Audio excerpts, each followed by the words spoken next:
po tayo ay darako sa salita po ng Panginoon.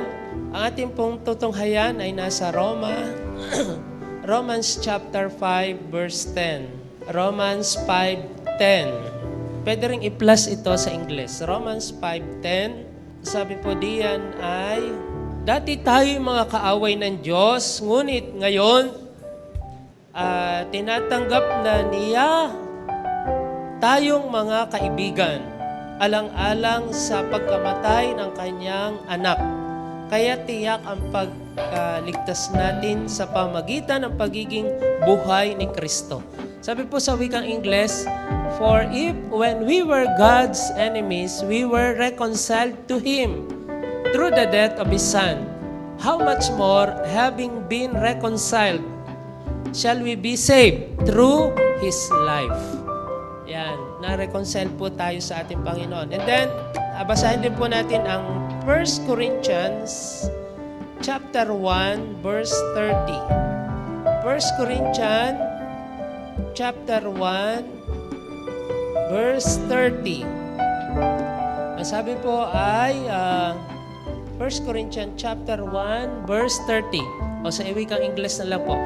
It is because of Him that you are in Christ Jesus, who has become for us wisdom from God, that is our righteousness, holiness, and redemption. At ang panghuli po ay 2 Corinthians chapter 5. Ikalawang Korinto chapter 5, verse 17 to 21.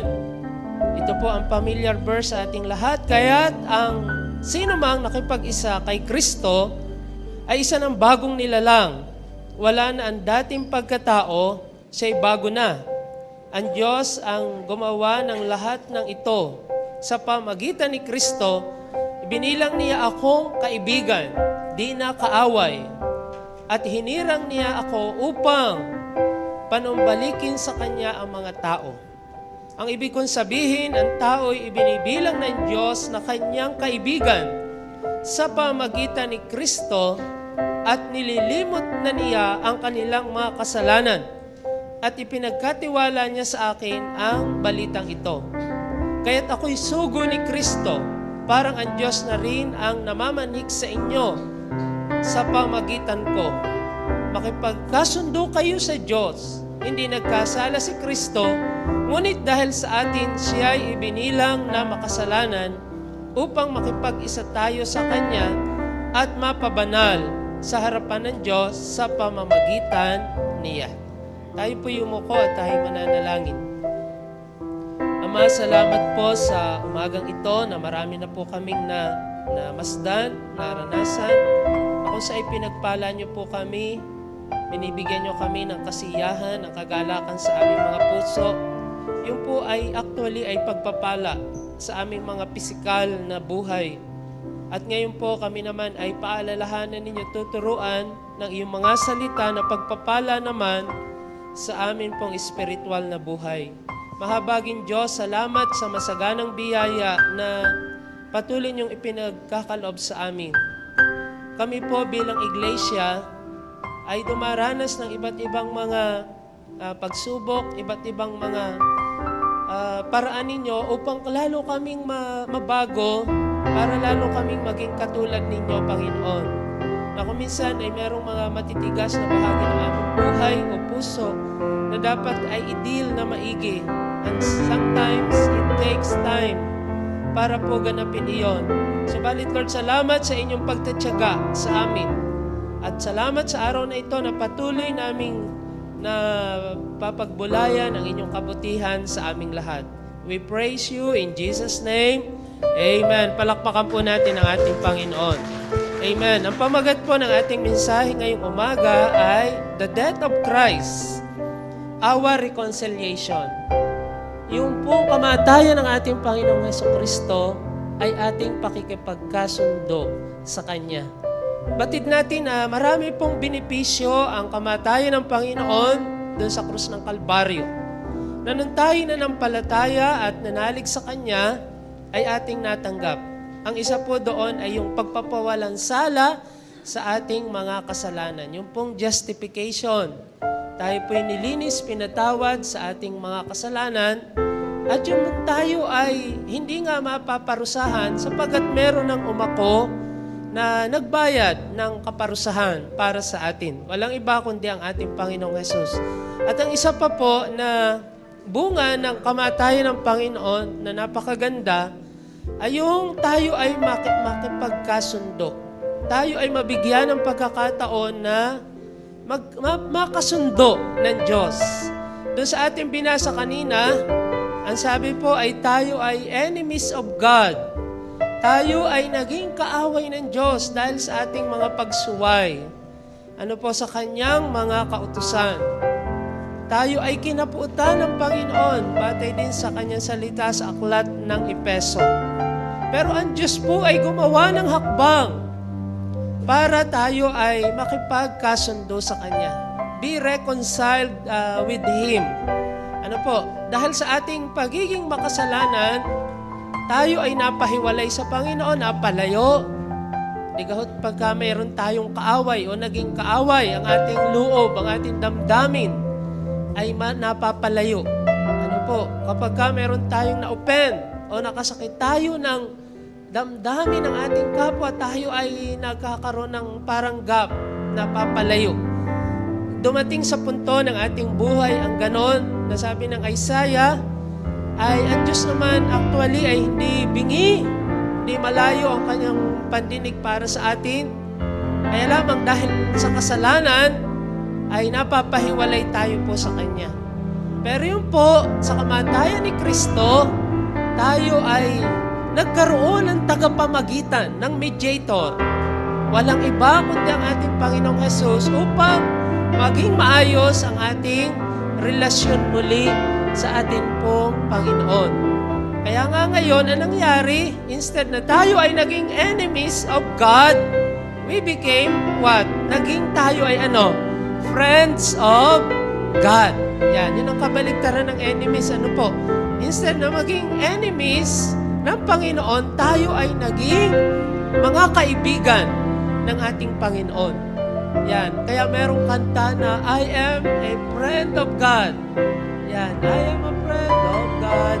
Dahil nga tayo po ngayon ay na-reconcile na sa Kanya, nung tayo ay tanggapin natin si Kristo, papasukin si Kristo, isuko natin ang ating buhay sa ating Panginoon Diyos sa pamagitan ng ating Panginoong Hesukristo. Kung hindi po tayo nagkaroon ng reconciliation with God, kung ang Diyos po hindi nag-initiate ng ganito na siya'y nagkatawang tao, bumaba sa lupa, ano po, hindi tayo magkakaroon ng peace. Hindi tayo magkakaroon ng joy sa ating buhay. Hindi tayo magkakaroon ng kasaganaan sa iba't ibang aspeto ng ating buhay. Kaya di kapot kaya ang gobyerno ay pilit na isinusulong ang reconciliation doon sa mga grupo na laban sa government. Katulad sa Mindanao, ang gobyerno ay napakatagal na, ilang dekada na wino-work out ang reconciliation between iba't ibang grupo, iba't ibang MNLF, NILF, ano pa, yan, kung ano-anong grupo, wino-work out na magkaroon ng pagkakasundo. Sapagkat nasa sa likod ng pakikipagkasundo ang peace. Yung long-lasting peace. At kapag nagkaroon din ng pagkakasundo, ano ang mangyayari? Merong magaganap na kasaganaan sa dako ng Mindanao. What else? Magiging masaya. Ano po? Napakahirap na sa kanilang pamumuhay na yung mga bata nila, mga anak nila, dahil sila ay nabubuhay sa isang hostile community na nandoon ang laging labanan, ang gyera, putukan ng baril, ano po, ng mga armas, patayan, ang nahubog sa kanila ay puro galit, puro puot, puro sama ng loob. Walang kapayapaan at walang progress. As yung result, ano po, Ganon din ang Panginoon. Mga kapatid, kung hindi po tayo, ang Diyos nakipag-reconcile sa atin sa pamamagitan ni Jesus. Kung hindi po siya gumawa ng paraan para tayo abutin, we will have no peace. Wala ho tayong kapayapaan. Wala rin tayong joy. Wala tayong kagalakan sa buhay. Wala tayong inner joy na mararanasan. Walang pagpapalaya na mararanasan tayo o kaya'y kaligtasan. Masama ang buhay ho natin. Kaya salamat sa kamatayan ni Kristo na nagbunsod ng ating pakikipagkasundo sa Diyos. Amen? Palakpakan po natin ang ating Panginoon. Yun ang isa sa bunga ng kamatayan ng ating Panginoon. We have been reconciled with God. Hallelujah. Paano ito nangyari?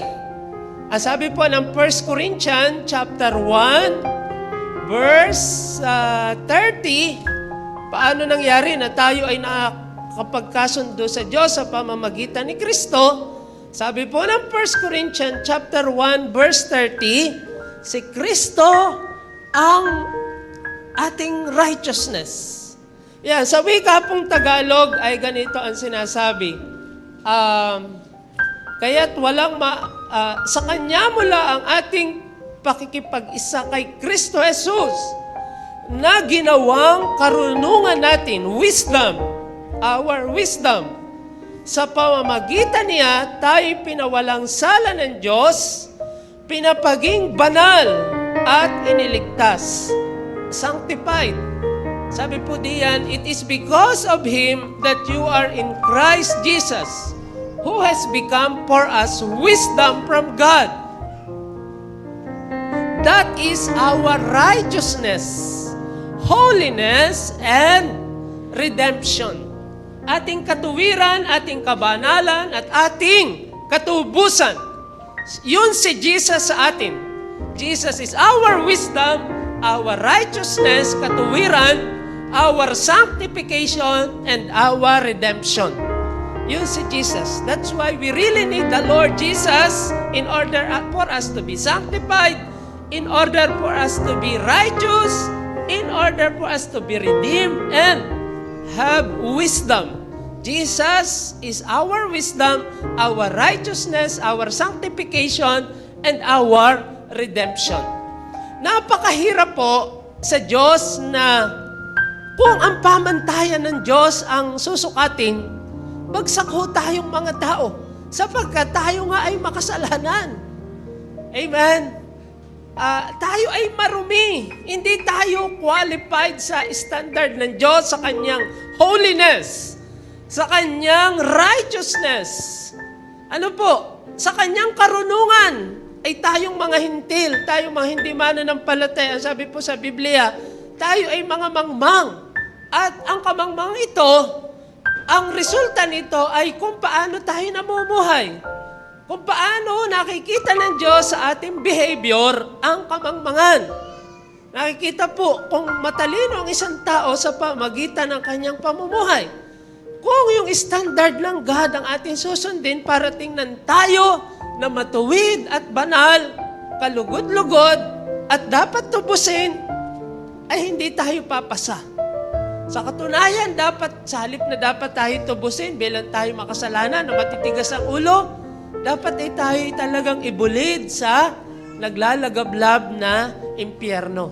Pero, dahil si Jesus ay naging righteousness natin, dahil si Jesus ay naging kabanalan natin, dahil si Jesus ay naging kaalaman natin at katubusan natin, kaya si ating Redeemer, na-qualified tayo, na sa tingin ng Panginoon, tayo ngayon ay matuwid na rin. Ang tawag dyan ay imputed righteousness na ang tinitingnan ng Diyos ay yung katuwiran ni Kristo para ikaw ay tingnan ng Diyos na matuwid sa harapan ng Panginoon. At tinitingnan ng Diyos ay yung kabanalan ni Kristo para ikaw at ako sa tingin ng Panginoon ay maging banal. Amen? Kaya si Jesus lagi pong nasa gitna ng ating buhay. Si Jesus ay laging sa Kanya tayo nagtitiwala, nananampalataya at kailangan natin siya sa buhay natin. Sapagkat sa likas na kalagayan natin bilang mga tao, bagsak tayo sa standard ng Panginoon. Pero salamat na dahil kay Kristo, kahit na tayo'y maraming katuwirang baluktot, mga katwirang sala sa pamantayan ng Diyos, yung wisdom ni Jesus ang sumasa atin, ang ikinukonsider ng Panginoon sa atin. Amen? Kaya nga, tayo ay nagkaroon ng pakikipagkasundo sa Diyos. Madalas kaya hindi magkasundo ang dalawang partido ay sapagkat may mga katuwiran yung isa. Yung isa ay may pinaglalabang tama. Merong pinaninindigang mas tama kami. Ayun, hindi nga magkasundo. Ang totoo, tayo naman po ay bagsak talaga. Pero salamat sa Diyos na yung katuwiran ni Kristo ay sumaatin at tayo tinitingnan na ng Diyos ngayon na bagong nilalang. Amen? Bago sa kanyang paningin kahit na tayo ay hindi karapat-dapat kung tutuusin. Naunawaan niyo po mga kapatid, kaya Jesus is our righteousness. May kaugnayan ang katangian ni Kristo sa pakikipagkasundo natin sa Diyos. Kaya salamat sa Panginoon. Salamat sa kanyang kamatayan. Salamat sa kanyang dakilang pag-ibig sa atin. Muli, palakpakan natin ang ating Panginoon.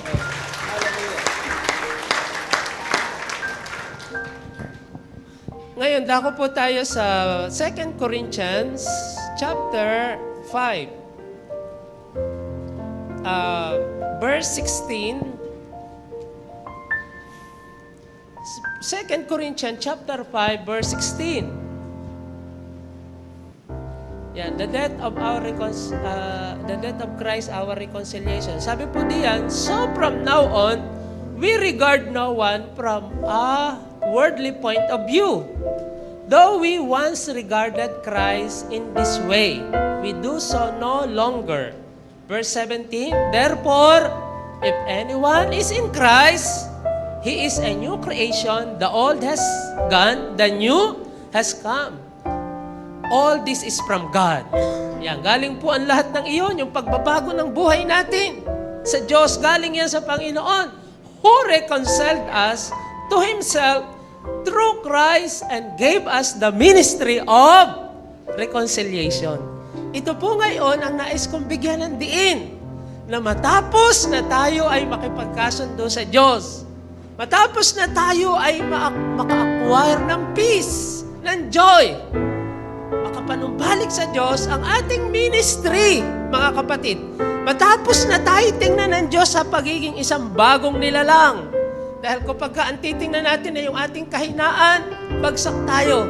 Ngayon na tayo nakaranas ng bagong buhay. Meron tayong ministry of reconciliation. Pinagkatiwala sa atin ng Diyos itong gawain ito na tayo ay magpanumbalik din naman ng mga tao para sa Kanya. Hallelujah! Paano ga po tayo nakipagkaisa muna sa Diyos bago natin naranasan ang reconciliation ito, pakikipagkasundo, at bago natin naranasan yung sabi, therefore, if anyone is in Christ, he is a new creation. Paano ito nangyari sa atin? Ang mababasa po natin sa Biblia ay yung sinasabi na dahil, katulad ng sinasabi sa aklat ng Epeso, na simula ng inyong marinig ang katotohanan, yan, tingnan po natin yung Ephesians chapter 1.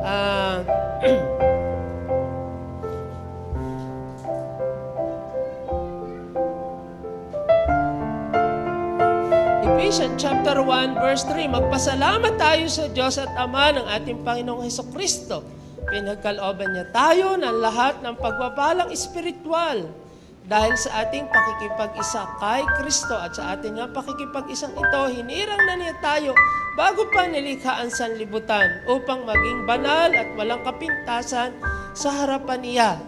Meron pong talata sa Bible na nagsasabi na simula nung malaman natin ang katotohanan na tayo ay sumampalataya sa Kanya, ay ang ating buhay kumbaga po ay nabago. Nung marinig natin ang Ebanghelyo ng Panginoon, nagpasya tayo na makipag-isa sa Kanya.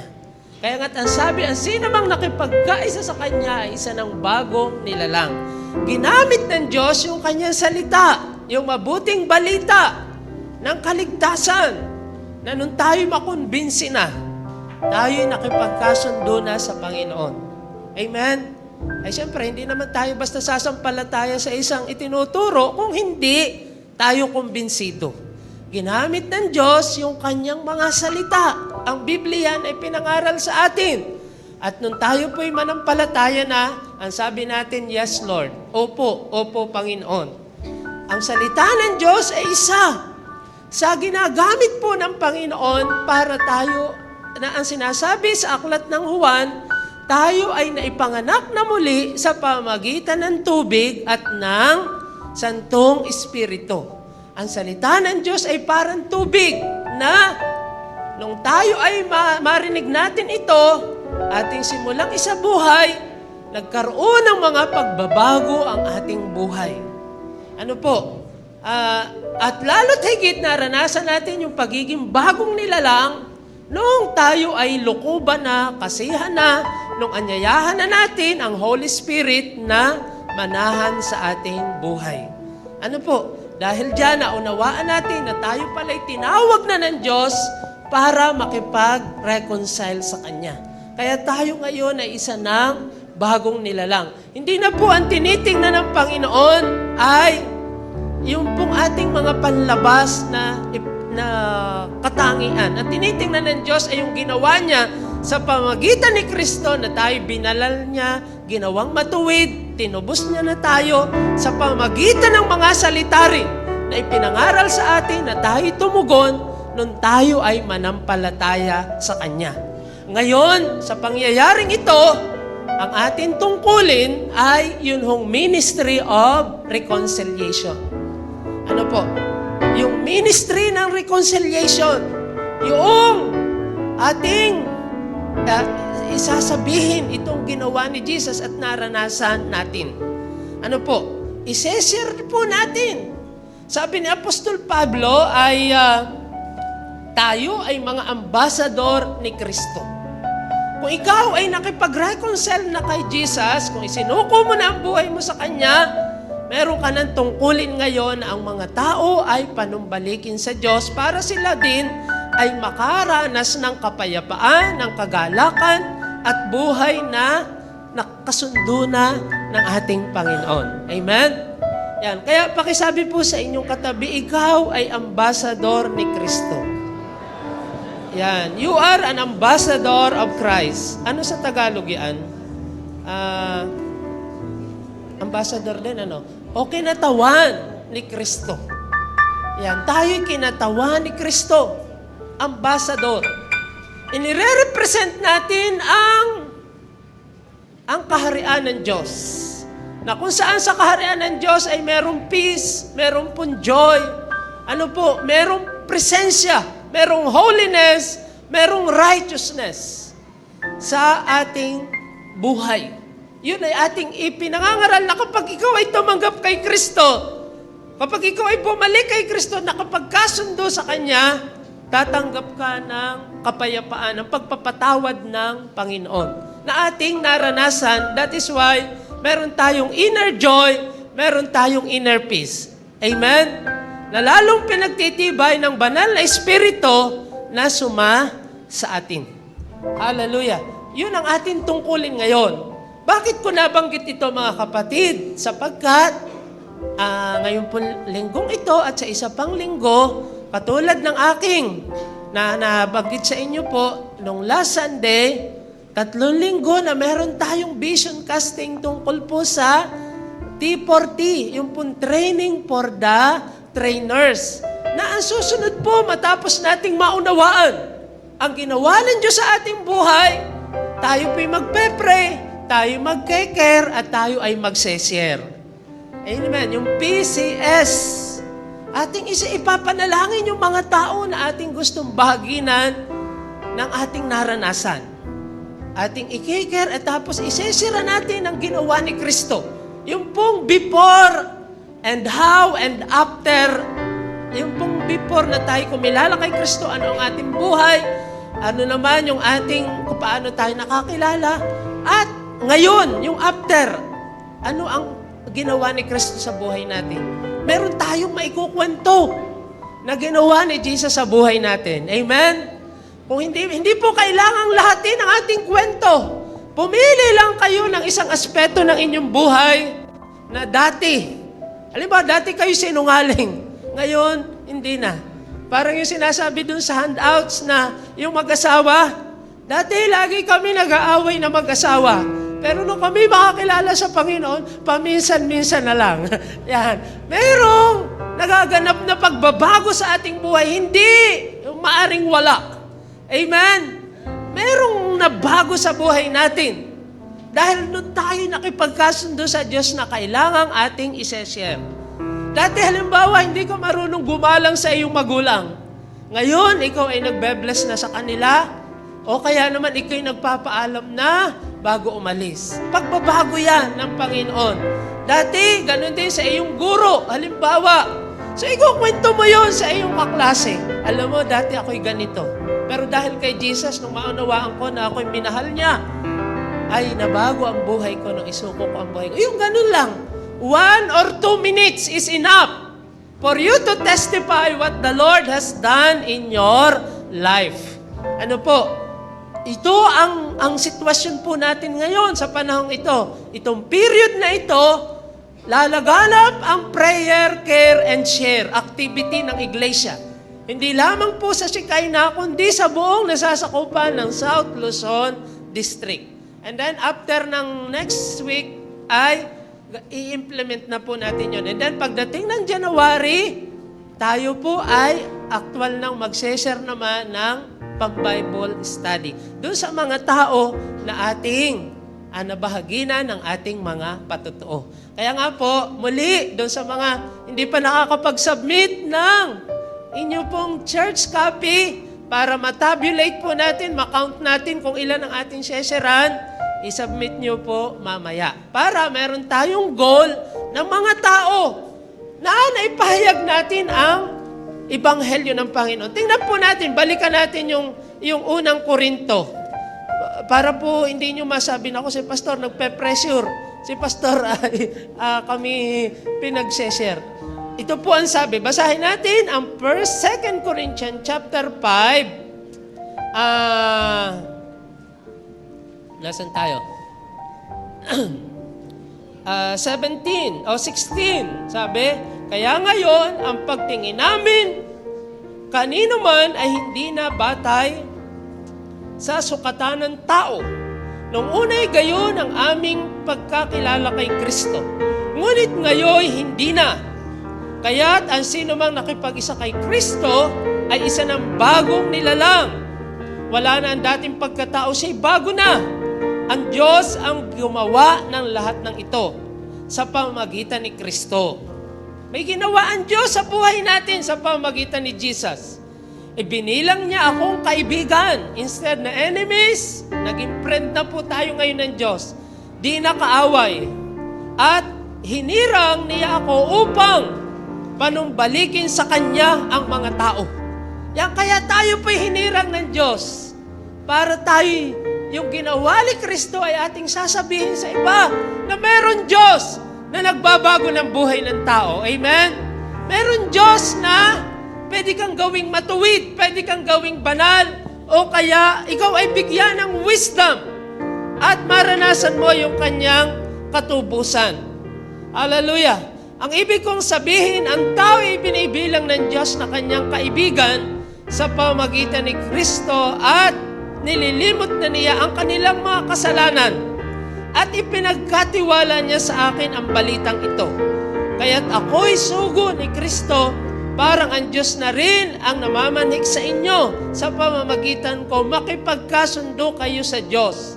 Hindi nagkasala si Kristo, ngunit dahil sa atin, siya ay ibinilang na makasalanan upang makipag-isa tayo sa Kanya at mapabanal sa harapan ng Diyos sa pamamagitan niya.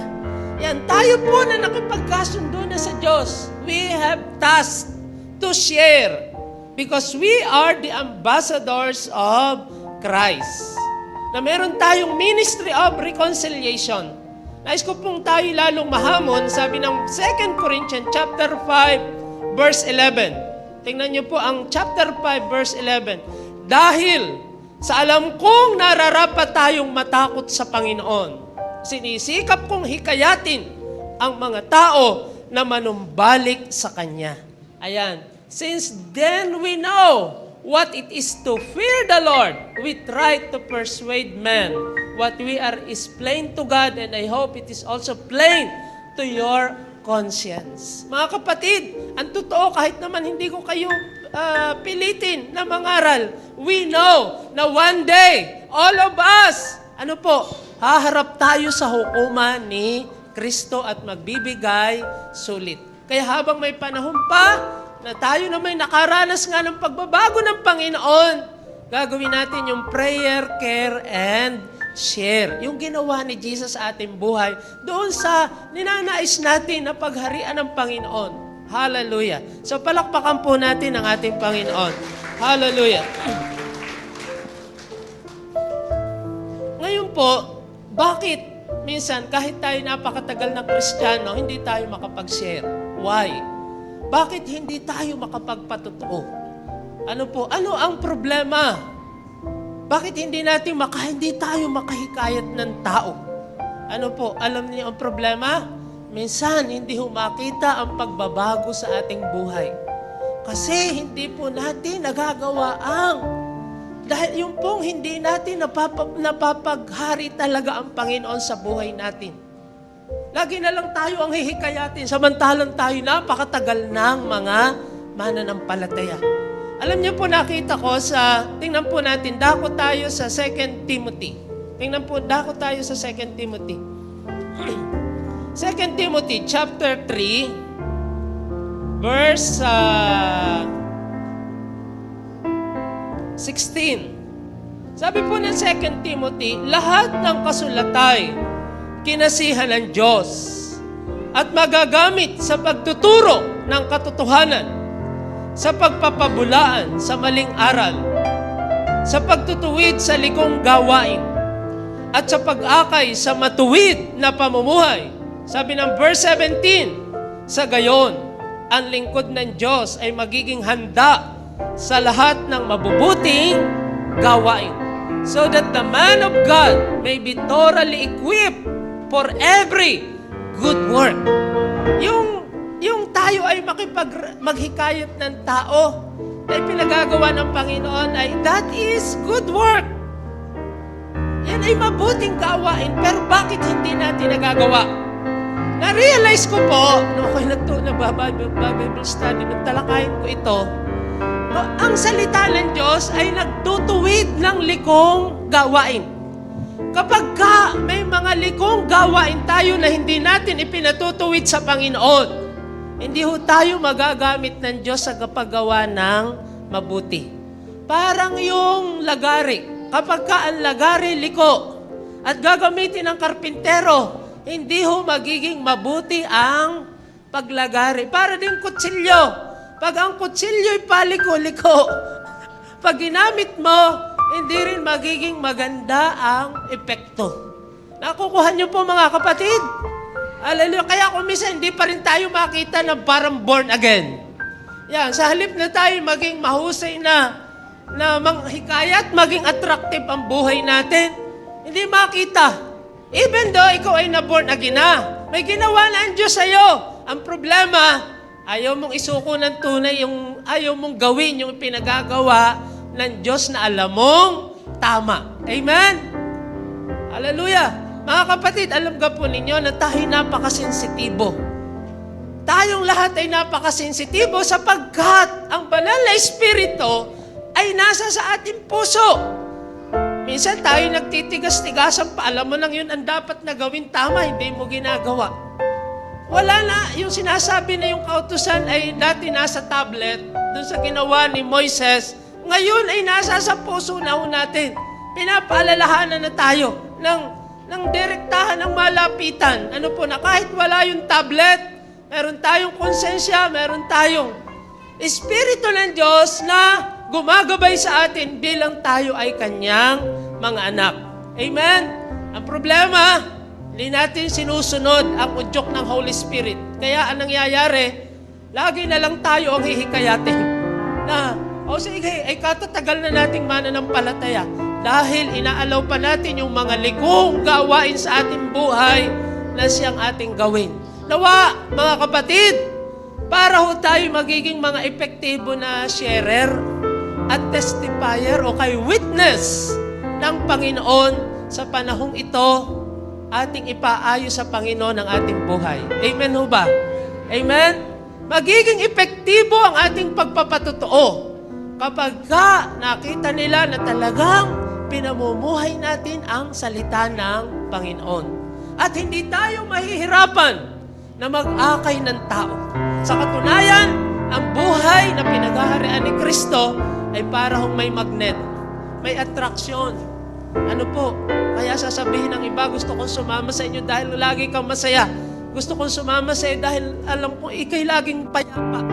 Ano po? Pero bakit ang ating buhay ay parang lagi na lang tayo depressed, lagi na lang tayong parang oppressed? Ang dahilan, baka hindi ho natin lubusang isinusuko ang ating buhay kay Jesus. O kaya, hindi natin pinapaghari ang salita ng Diyos sa ating buhay. Pagka nagkaganon, mahihirapan ho tayong mag-akay. Sasabihin ko po sa inyo, mga kapatid, hindi yung integrity natin maapektuhan.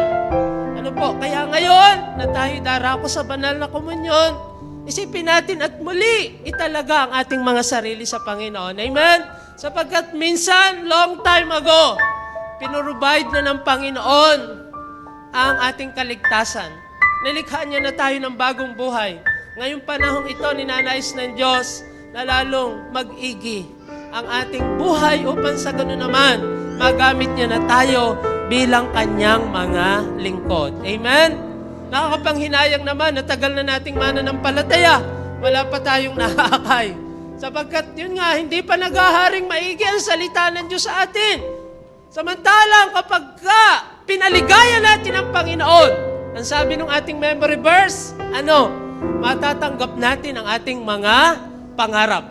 Ako'y nangangarap na ang buong sikay na glory ay gagamiting maigi ng Panginoon. At ako'y nangangarap na maraming mga tao ang maakay natin sa Panginoon. Pero kinakailangan na tunay na tayo manumbalik ng tunay sa Panginoon. Amen? Ating yung mga dapat na maiayos para unay tayo makapagkasundo sa Diyos. Minsan, ang totoo po, kahit tayo nasa simbahan, maaaring tayo nasimba. Pero ang totoo, malayo pa rin tayo sa Diyos. Alam mo na hindi pa rin nalulugod sa iyo si Lord. Why? Ay kasi hindi ka pa rin tunay na nakikipagkasundo sa Kanya. May mga bagay na dapat ayusin sa buhay mo, hindi mo naman ipinaayos sa Panginoon. Kaya narito ka nga sa church, pero malayo ka pa rin. Minsan, marami tayong mga nakaaway na okay, na-offend na tayo. Mga kapatid, i-work out ho natin ang reconciliation para naman tayo maging peaceful, para tayo masaya. Ngayon ho, na malapit na ang Pasko. Yan. Hayaan natin yung joy ay tunay nating maranasan. Kaya tayo magpakumbaba na katulad ni Kristo na inabot tayong mga tao. Amen? Kadalasan kasi ay yung ating pagmamataas ang nagiging hadlang. Kaya tayo ay hindi kilusin at pagharian ng Panginoon. Remember, meron tayong picture frame ho dun sa baba. The reward of humility is life, honor, and riches.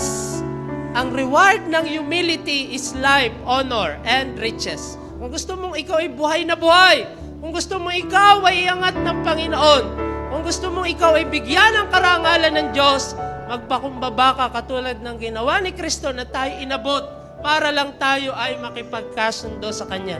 Pero pride goes before destruction. Madalas kaya babagsak ka ay dahil sa iyong pagmamataas. Kaya po mga kapatid, magpapakumbaba tayo at ganoon din sa ating mga kapwa na makita sa atin ang talagang pagbabago para hindi magiging mahirap ang pag-aakay natin kay Kristo. Amen? Amen. So tayo po lahat ay magsitayo.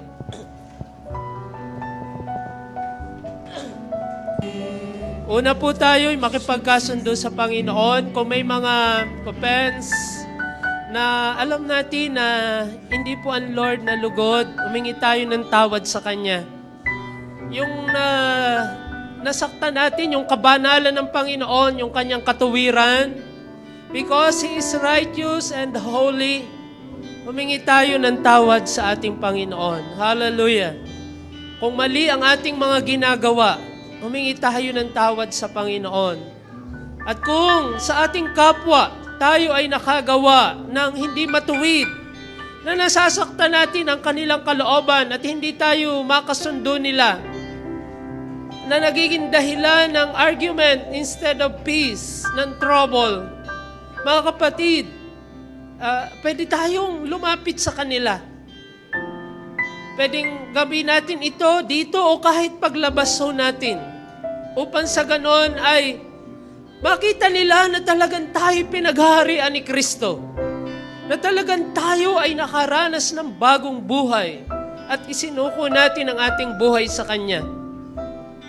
Kung marami ka na taong nasaktan, pwede kang lumapit, puntahan mo siya upang maipakita mo ang pagbabagong ginawa ng Diyos sa buhay mo. Hallelujah! Hallelujah! Mas mabuti po ang magpakumbaba sapagkat ang nagpapakumbaba ay itinataas ng Panginoon. Subalit ang nagpapakataas ay ibinababa. Hallelujah! Oh, hallelujah! Ang Espiritu po ng Diyos, when you pray and when you ask Him to empower you, will come upon you and fill your heart with His love, with His righteousness, with His joy, and with His peace. Hallelujah! Oh, hallelujah! Hallelujah! Glory, glory be to your holy name. Panginoon, tulungan niyo ang iglesia. Tulungan niyo po kami na sa aming mga likong gawain, kami mabago, Panginoon, upang maging handa sa paglilingkod at sa paggawa ng kabutihan ang bawat isa sa amin. Hallelujah! God, ang kahabagan ninyo ay ipadaluyin niyo po sa iglesia, Panginoon, sa inyong mga anak, sa aming lahat. Palakasin niyo po kami, Panginoon, upang gawin yung alam po naming tama, O God, at kalugod-lugod sa inyo. Hallelujah! In the name of Jesus. Lord, salamat po, O God. Pinupuri po namin kayo. Pinasasalamatan. Lord, sa mga panahong ito, hayaan niyo po na kahit kami nasa labas na ng church, mamaya, kikilos kayo sa buhay ng bawat isa. Ililit niyo ang bawat isa.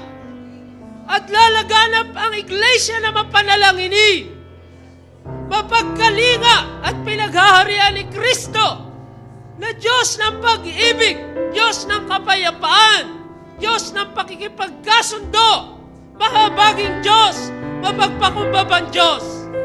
Hallelujah! At hayaan niyo rin, Panginoon, na sa aming paglabas, dahil kay Diyos ng pag-ibig na unang umibig sa amin, maiseshare namin ang iyong pag-ibig. Hallelujah! Lord, maiseshare namin ang pag-ibig na nadama namin, naranasan namin sa inyo. Kayo ang Diyos na unang umibig sa amin. Hallelujah! God, maraming salamat po. Lord, pagpalain niyo po ang Shekinah glory. Maraming mga broken relationship, Lord, ang maayos. Hallelujah! Patawarin niyo kami sa aming mga kasalanan, sa aming mga pagmamataas. Lord God, na hindi namin kinakalig ang aming kapwa kahit alam namin kami nakasakit, Panginoon. Hindi namin inire-release ang pagpapatawad o kay paghingi ng tawad. Lord, patawarin niyo po kami. Forgive us, Lord Jesus. Cleanse us by your precious blood. At Lord, ihanda niyo po ang iglesia sa lalong matindi ninyong gagawin. Hallelujah! Sa manifestation ng iyong pagliligtas. Hallelujah! Lalo tigit sa mga panahong ito na kayo'y malapit ng dumating, Panginoon. Gamitin niyo ang Shekinah glory for Square Gospel Church. Hallelujah! Ang bawat isa po sa amin, O God. Lord, pinupuri namin kayo at pinasasalamatan. Salamat sa araw na ito. Salamat sa iyong mga mensahe, Panginoon. Salamat sa mga itinuturo niyo po sa amin. At Lord, I pray na sa isang linggo pong itong lumalakad, Panginoon, merong mga gagawin kayo. Merong kayong gagawin mga pagkilos sa buhay ng iyong mga anak. May mga pagbabago na mararanas at maririnig. Hallelujah! Na pagkilos niyo at paghahari sa buhay ng bawat isa. Dahil kami po'y nagsuko ng buhay sa inyo. Panginoon, salamat po. Kayo ang aming Diyos na mabuti, na tunay ngang hindi nagbabago. At sa inyo lamang ang pinakamataas na papuri at pagsamba. In Jesus' name, Amen. Amen. Palakpakan po natin ang Panginoon.